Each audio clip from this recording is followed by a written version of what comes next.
ಮೂಷಿಕವಾಹನ ಮೋದಹಸ್ತ ಸಾಂಬರಕರಣ ವಿಲಂಬಿತ ಸೂದ್ರ ವಾಮನ ರೂಪ ಮಹೇಶ್ವರಪುತ್ರ ವಿಘ್ನ ವಿನಾಯಕ ಪಾದ ನಮಸ್ತೆ. ಜೈ ಗಣೇಶ பாகிமா ஸ்ரீ கணேச ரக்ஷமா. பகவதி யூடியூப் சேனல் நேயர்களுக்கு ஹரிஹர் சர்மாவின் பணிவான நமஸ்காரங்கள். ஜோதிட குழுவின் சார்பாக சோபகிருது வருஷம் தை மாத பலன்கள் பார்ப்பதற்காக நாங்கள் வந்திருக்கின்றோம். அடியேன் சக்தி சுவாமி ஆகிய நானும் KS ஐயங்கார் அவர்களும் டாக்டர் ஹரிஹர சர்மா ஐயா அவர்களும் சக்தி ஜோதிட குழுவின் சார்பாக வந்திருக்கின்றோம். சோபகிருது வருஷம் தை மாத பலன்களை பற்றி பார்ப்பதற்காக அனைவருக்கும் சக்தி ஜோதிட குழுவின் சார்பாக பணிவான நமஸ்காரங்கள். நாம் ஒவ்வொரு மாதமும் பலன்கள் பார்த்துக்கிட்டு வரோம். தமிழ் மாத பலன்கள், ஆங்கில மாத பலன்கள், ராகு கேது பயிற்சி, குரு பயிற்சி மற்றும் சனி பயிற்சி இதெல்லாம் பார்த்துக்கிட்டு வரோம்.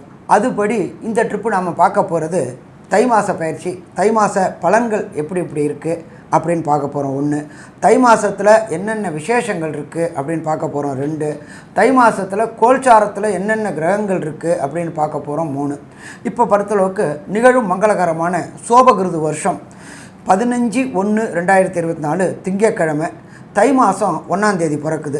சற்றேறக்குறைய காலையில் 6:45 பிறக்குது. பிறக்கும்போதே நட்சத்திரம் உயர்ந்த நட்சத்திரமான சதய நட்சத்திரத்தில் பிறக்குது. அடுத்தது அன்றைக்கி பார்த்தோம் அப்படின்னாக்க சுக்லபட்ச சதுர்த்தி திதியில் பிறக்குது. இப்போ இந்த சதுர்த்தி திதியில் பிறக்கும்போது நம்மளுடைய கோல்சாரம் கிரகங்கள் என்னென்ன இருக்குது அப்படின்றத நம்ம இப்போ பார்ப்போமா. கோல்சாரத்தில் பொறுத்தளவுக்கு மேஷம் அப்படின்றது காலபுருஷ தத்துவத்துப்படி முதல் ராசியாக வருது மேஷம். முதல் ராசியில் பிரகஸ்பதியான குரு பகவான் ஆட்சி பெற்று அதாவது வீட்டில் இருக்கிறார் குரு மேஷத்தில்.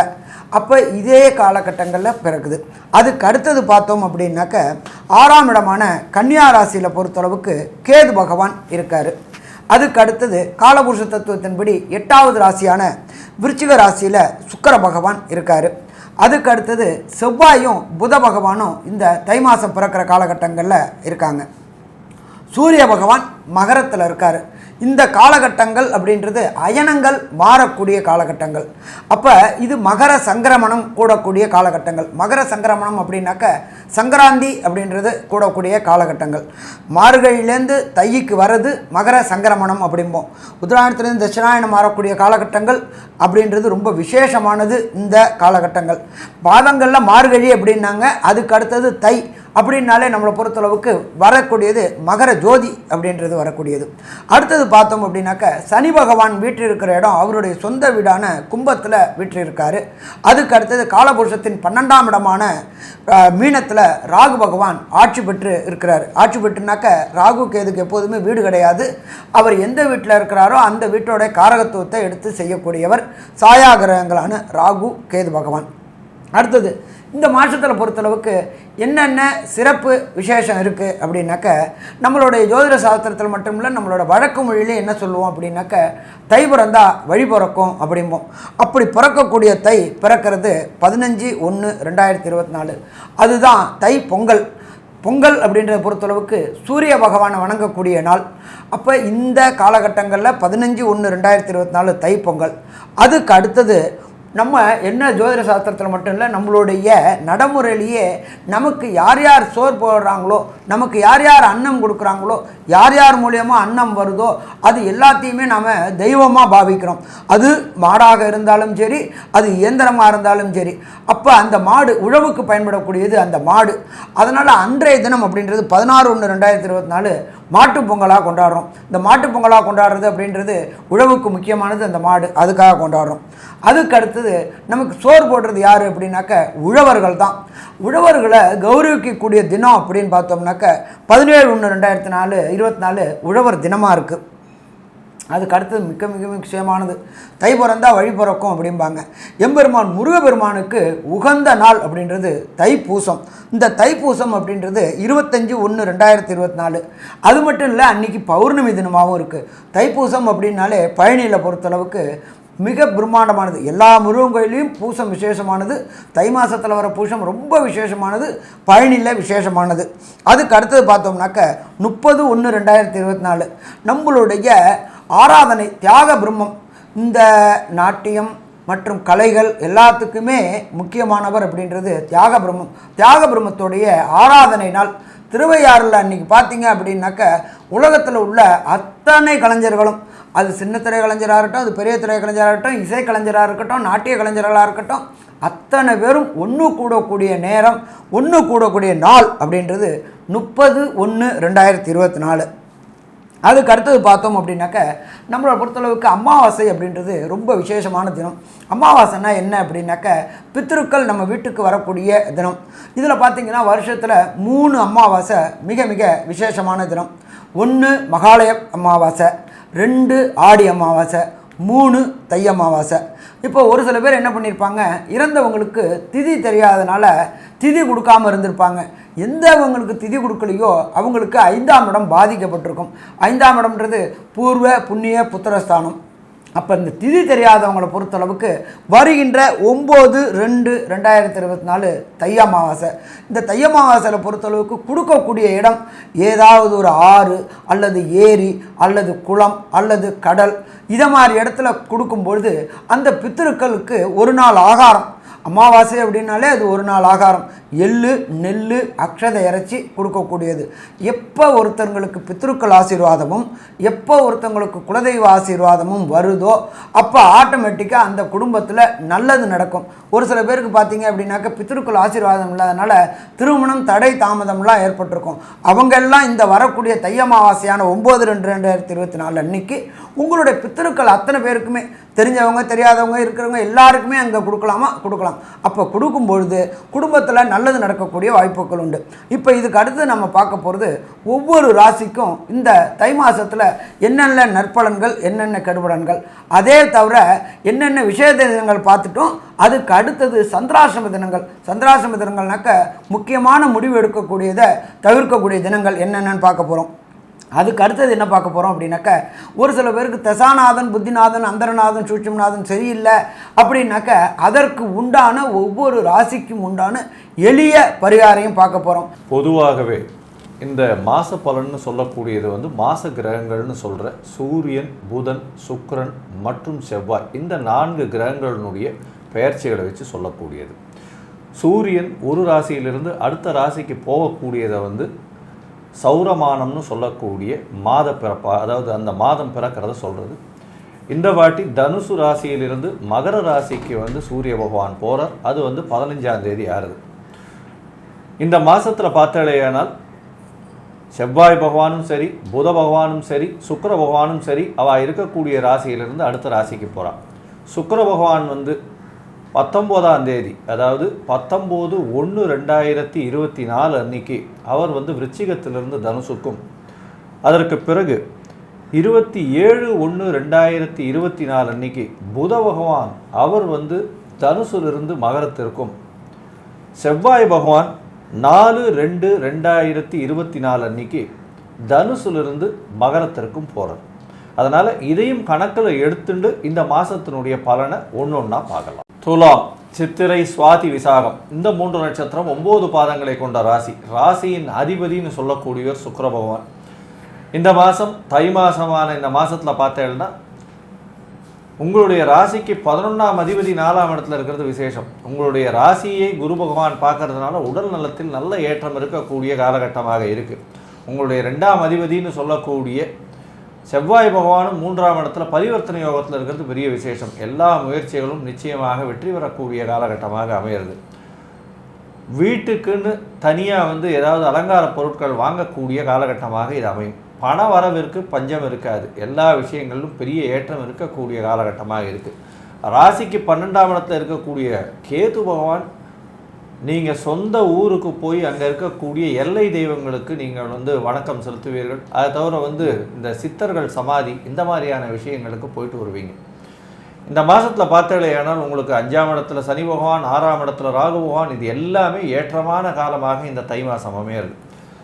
உடல் நலத்தில் நல்ல ஒரு ஏற்றம் இருக்கும், கவலைப்பட தேவையில்லை. ஏன்னா குரு பகவானே உங்களுடைய ராசியையும் பார்க்குறார், உங்களுடைய ராசிநாதனையும் பார்க்குறார். அதனால் உடல் நலத்தில் எந்த ஒரு பிரச்சனைகளும் இருக்கக்கூடிய வாய்ப்புகள் இல்லை. உங்களுடைய ராசிக்கு 4ஆம் இடத்துல இருக்கக்கூடிய சூரிய பகவான் மூலியமாக பார்த்தோம்னா படிப்பில் பெரிய ஏற்றம் இருக்கும். போட்டித் தேர்வு, போட்டிகள் அற்ற நிலைன்னு தான் சொல்லணும். போட்டித் தேர்வு எல்லாத்துலேயும் நீங்கள் வின் பண்ணக்கூடிய வாய்ப்புகள் நிச்சயமாக இருக்கும். இந்த மாதமான தை மாதத்தில் தொழில் எப்படி இருக்கும், புதிய வேலைகள் எப்படி இருக்கும் அப்படின்றத பற்றி நம்ம ஐயா ஹரிஹர சர்மா ஐயா கிட்ட கேட்போம். ஐயா நல்லா தெளிவாகவும் விளக்கமாகவும் விரிவாகவும் சொன்னீங்க. ஃபஸ்ட்டு பார்த்தளவுக்கு துளாராசிக்கு பொறுத்தளவுக்கு ஃபஸ்ட்டு விடுதலை அப்படின்றது கடந்த 20/12/2023 கிடச்சிச்சு. என்ன சாமி கிடச்சிச்சு? அர்த்த ஆசிரமம். அஷ்டமம்னா 8, அர்த்தாசிரமம்னா 4. அப்போ அர்த்தாசிரம சனி விலகினதே பாதி பிரச்சனையை தீர்த்திருச்சா? பாதி பிரச்சனையை தீர்த்திருச்சு. அடுத்தது 6ல் ராகு பகவான். ராகு அப்படின்னாலே பிரம்மாண்டம் பிரம்மாண்டம் பிரம்மாண்டம். சரி, அவர் தனிச்சு இருக்காரா அப்படின்னா அவர் தனிச்சு தான் இருக்காருக்கு. அவருக்கு இடம் கொடுத்தவர் அவருடைய ராசிக்கு 7ல் இருக்கார்.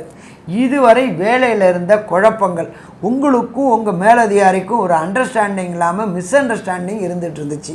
எப்போ? கடந்த 2.5 வருஷமாக. அதே போல் உங்கள் கீழே வேலை பார்க்கக்கூடியவங்களுக்கும் தொழிலாளர்களுக்கும் உங்களுக்கும் சங்கடமான நிலைகள் இருந்துகிட்டு இருந்துச்சு. நீங்கள் சொன்னது எல்லாம் அவங்க கரெக்டாக தப்பாக புரிஞ்சுக்கிட்டு உங்களுக்கு கிடைக்க வேண்டிய பதவி உயர்வு, உங்களுக்கு கிடைக்க வேண்டிய பணவரவு எல்லாமே கொடுக்காமல் இருந்துகிட்டு இருந்தாங்க. இந்த சனிப்பெயர்ச்சி ஆணுச்சு, தை பிறந்துச்சு, வழி பிறந்துச்சா? வழி பிறந்துச்சு. அப்போ உத்தியோகத்தில் பதவி உயர்வு கிடைக்கக்கூடியது. சாமி வெறும் பதவி உயர்வு மட்டும்தான் கிடைக்குமா? கண்டிப்பாக பணவரவும் கிடைக்கும். ஏன்னா தனக்காரகனான குரு பகவான் நல்ல நிலையில் இருந்துக்கிட்டு அவர் பார்க்கக்கூடியது உங்களுடைய ராசிக்கு 3ஆம் இடம். சொல்லும் சொல்கிறது வெல்லக்கூடியது. வெல்லும் சொல்லும் வெல். அப்போ இந்த காலகட்டங்களில் நீங்கள் சொல்லக்கூடிய காரியங்கள் அத்தனையும் வெற்றி வெற்றி வெற்றி கிடைக்கக்கூடிய காலகட்டங்கள். இதுவரை தப்பாக புரிஞ்சிட்டு இருந்த ஆஃபீஸர் நல்லா புரிஞ்சுப்பார். கீழே உள்ள தொழிலாளி உங்களை போட்டியாக நினச்சிக்கிட்டு இருந்தான், அவன் ஆகா இவர் நம்ம முன்னேற்றத்துக்காக தான் பண்ணுறாரு அப்படின்னு நினைப்பான். மேலே உள்ள நிர்வாகமும் இவர் கம்பெனி நிர்வாகத்துக்கு தான் பண்ணுறாருன்னு சொல்லிவிட்டு உங்களுக்கு கிடைக்க வேண்டிய ரெகக்னைஸை இந்த காலகட்டங்களில் கொடுப்பாரா? கண்டிப்பாக கொடுப்பார். சரி, 5ல் சனி பகவான். துலா ராசிக்கு எப்பொழுதுமே சனி பகவான் யோகர். இதுவரையிலும் குலதெய்வ வழிபாடு செய்யாமல் இருந்த துலா ராசிக்காரங்க, அஷ்டமத்து சனி நடந்ததுனால போகலான்னு ப்ரோக்ராம் போடுவீங்க, டிக்கெட்டெல்லாம் போடுவீங்க. போடுற டயத்தில் ஏதாவது ஒரு எதிர்பாராத சம்பவங்கள் நடந்து குலதெய்வத்துக்கு போக முடியாமல் இருந்துச்சு. அதுவும் விடுதலையானது 20/12. அப்போ தை பிறக்கும்போது குலதெய்வ வழிபாடு. குலதெய்வ வழிபாடு எப்போ குலதெய்வம் நம்ம வீட்டுக்கு வருதோ ஆட்டோமேட்டிக்காக இஷ்ட தெய்வங்களும் வந்துடும். அதே போல் பித்ருக்களுடைய ஆசீர்வாதங்களும் இந்த காலகட்டங்களில் கிடைக்கக்கூடிய வாய்ப்புகள் உண்டு. எப்பொழுதுமே பித்ருக்களுடைய ஆசீர்வாதமும் குலதெய்வத்தோட அனுகிரகமும் இருந்தால் அந்த வீட்டில் நல்ல காரியங்கள் நடக்கும். திருமணம் எப்படின்னாக்க 7ல் குரு பகவான் இருக்கார். 7க்குரிய செவ்வாய் பகவான் 3ல் இருக்கார். அவரை பிரகஸ்பதியான குரு பகவான் பார்க்குறார். திருமணம் தடையும் தாமதமும் ஏற்பட்டுக்கிட்டே இருந்துச்சு. அர்த்தாசிரம சனி நடக்கிறதுனால கிட்டக்க நெருங்கி வரும். ஜாதகமெல்லாம் புரிஞ்சிருக்கு, நிச்சயதார்த்தத்துக்கெல்லாம் போகலான்னு நினைக்கிற டயத்தில் திடீர்னு ஏதாவது ஒரு எதிர்பாராத தடங்கள் வந்து அந்த நிச்சயதார்த்தமும் திருமணமும் தள்ளி போயிட்டே இருந்துச்சு.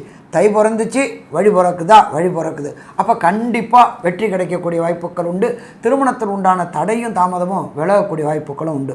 சரி, திருமணமாகி ரொம்ப நாளாக எனக்கு சந்தான பாக்கியம் இல்லை அப்படின்ட்டு அவமானங்களை சந்திச்சுட்டு இருந்த தம்பதிகளுக்கு அதுலேருந்து விடுதலை. 5ஆம் அதிபதி 5ஆம் இடத்துலையே சனி பகவான் இருக்கார். ஆனால் ஒரு பக்கம் இது என்ன சொல்லுவாங்க அப்படின்னாக்க தோஷம் அப்படிம்பாங்க. ஆனால் துளாராசிக்காரங்களை பொறுத்தளவுக்கு சனி பகவான் யோகர். 2 பக்கமும் உண்டு யோகர். அப்போ யோகங்களை கொடுக்கக்கூடிய காலகட்டம். என்ன யோகம்? புத்திர யோகம். புத்திர சம்பத்து கிடச்சி கண்டிப்பாக இந்த காலகட்டங்களில் புத்திர சம்பத் கிடைக்கக்கூடிய வாய்ப்புகளும் உண்டு அப்படின்னே சொல்லலாம். அதுக்கு அடுத்தது பார்த்தோம் அப்படின்னா 4ல் சூரிய பகவான் இருக்கார். நம்ம ஜோதிட சாஸ்திரத்தில் என்ன சொல்கிறோம்? 4ஆம் இடம்ன்றது மாத்ருஸ்தானம் அப்படிம்போம். மாத்ருவுக்கு உடல் நலத்தில் தொந்தரவு வரக்கூடிய வாய்ப்புகளும் உண்டு. சரி, அதுக்கு அடுத்தது சாமி பித்ரு அப்படின்றது சூரியன் 4ஆம் இடத்துல சனி பகவான் வீட்டில் பகை பெற்று இருக்கார். அப்போ பித்ரு தாய் தந்தையோட உடல் நலத்தில் ரொம்ப கவனமாக இருக்கணும். சின்ன தொந்தரவு வந்தால் கூட உடனடியாக உங்கள் குடும்ப டாக்டரை பார்த்துட்டிங்க அப்படின்னு சொன்னாக்க பிரச்சனைகளை தவிர்க்க முடியுமா அப்படின்னாக்க கண்டிப்பாக பிரச்சனைகளை தவிர்க்க முடியும். சரி சாமி, இப்போ இந்த துலா ராசிக்கு சேர்ந்த மாணவர்களுக்கு எப்படி இருக்கும்? கல்வி கேள்வி எப்படி இருக்கும்? அவங்க எழுதக்கூடிய போட்டித் தேர்வுகள் எப்படி எழுதுவாங்க? இதை தவிர இந்த துலா லக்னத்தில் பிறந்த அரசியல்வாதிகளும் சின்னத்திரை பெரிய திரை கலைஞர்களுக்கும் என்னென்ன நல்வாய்ப்புகள் கிடைக்கும், எதில் எச்சரிக்கையாக இருக்கணும், எந்த நாள் சுபங்கள் தவிர்க்கணும், எந்த தெய்வத்தை வணங்கினா பிரச்சனையை விட்டு தவிர்க்கணும் அப்படின்றது எல்லாத்தையும் விரிவாகவும் விளக்கமாகவும் நம்ம ஐயா சக்தி சோமையா அவங்க சொல்லுவாங்க. ரொம்ப அற்புதமாக தெளிவாக விவரமாக சொன்னீங்க ஐயா. இப்போ துலா ராசிக்காரர்களுக்கு 4ஆம் இடத்துல சூரியன் இருக்கிறதுனால அதாவது கல்வியில் இருக்கிறவங்களுக்கு நல்ல படிப்புகள் வர்றதுக்கு வாய்ப்புகள் உண்டு. அதுக்கு காரணம் என்னன்னு கேட்டிங்கன்னா, அந்த 4ஆம் இடத்து அதிபதி சனி போய் 5ஆம் இடத்துக்கு போயிட்டார். இந்த 5ஆம் இடத்துக்கு போனதுனால கண்டிப்பாக இந்த காலகட்டத்தில் அவங்களுக்கு இதுவரைக்கு சீட்டு கிடைக்காதவங்களுக்கெல்லாம் சீட்டு கிடைக்கக்கூடியதாகவும் மேற்படிப்பு படிக்கிறதுக்காக வெளிநாடு செல்கிறதுக்காக வாய்ப்புகளையும் இந்த காலகட்டத்தில் ஏற்படுத்தி கொடுக்கக்கூடிய மிக அற்புதமான காலமாக, படிப்பு சம்பந்தத்தில் அற்புதமான காலத்தை அமைச்சிக்கக்கூடிய வாய்ப்புகள் உண்டு. அதே மாதிரி அவங்களுக்கு ஏதாவது தேர்வுகள் இருந்ததுன்னா அந்த தேர்வுகளில் எழுதுகிற போதும் வெற்றி நிச்சயமாக பெறக்கூடிய காலமும், வெற்றி கிடைச்சி அந்த படிப்பை தொடர்ந்து படிக்கக்கூடிய வாய்ப்புகளையும் இந்த காலகட்டத்தில் ஏற்படுத்தி கொடுப்பார். இந்த கடந்த மாதம் வரைக்கும் அதில் தடைகளும் எல்லாம் இருந்தது. இப்போ அந்த தடைகள்லாம் நிவர்த்தியாகி அவங்களுக்கு நல்ல வாய்ப்புகள் கிடைக்கக்கூடியதாக இருக்கிறது. அதே மாதிரி படிப்பு அப்புறம் என்னையா சொன்னீங்க, அரசியலில் இருக்கிறவங்களுக்கு எதுவாக இருந்தாலும் கொஞ்சம் யோசனை பண்ணி இதை செய்யலாமா செய்ய வேண்டாமா அப்படிங்கிறத யோசனை பண்ணி செய்கிறது தான் நல்லது. இந்த காலகட்டம் அரசியல் துறையில் இருக்கிறவங்களுக்கு அவ்வளவு சிறப்பாக இருக்கக்கூடிய காலமாக இல்லை. அதனால் சிறப்பாக இல்லாததுனால நீங்கள் ஒரு தடவைக்கு 2 தடவை எதையும் யோசனை பண்ணிட்டு இறங்குங்க. அதனால் வரக்கூடிய விளைவுகளில் இருந்து மாற்றமாக அமைச்சிக்கிறதுக்கு வாய்ப்புகள் ஏற்படுத்தி கொடுப்பார்.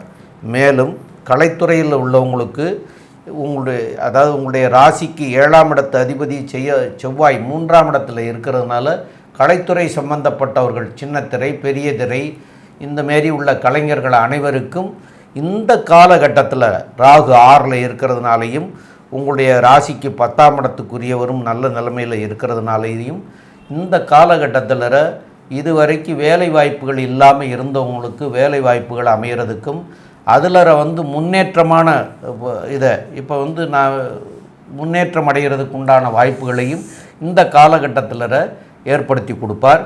மேலும் இந்த ராசிக்காரர்கள், துலாம் ராசிக்காரர்களுக்கு சந்திராஷ்டம தினங்கள் அப்படின்னு சொல்லக்கூடிய தினங்கள் 20/1/2024 சனிக்கிழமை பகல் 12 மணிக்கு மேலே 21, 22 ஆக இந்த 2.5 நாட்களும் இவங்களுக்கு சந்திராஷ்டம தினங்கள்.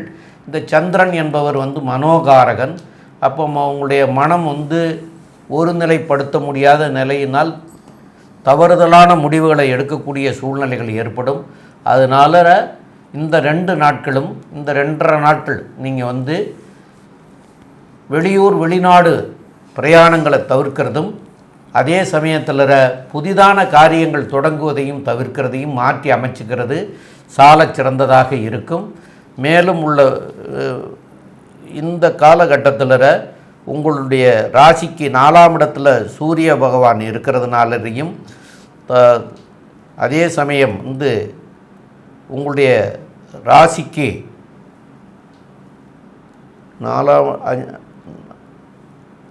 5க்கு சனி போயிட்டார். 4ஆம் இடத்துல சூரியன் பகவான் இருக்கிற காரணத்தினால தாயாருடைய சூழ்நிலைகள் கொஞ்சம் மிக மோசமாக இருக்குங்கிறத ஐயா சொன்னாங்க. தாயாரை நல்ல விதமாக பார்த்துக்கணும்னு சொன்னாங்க.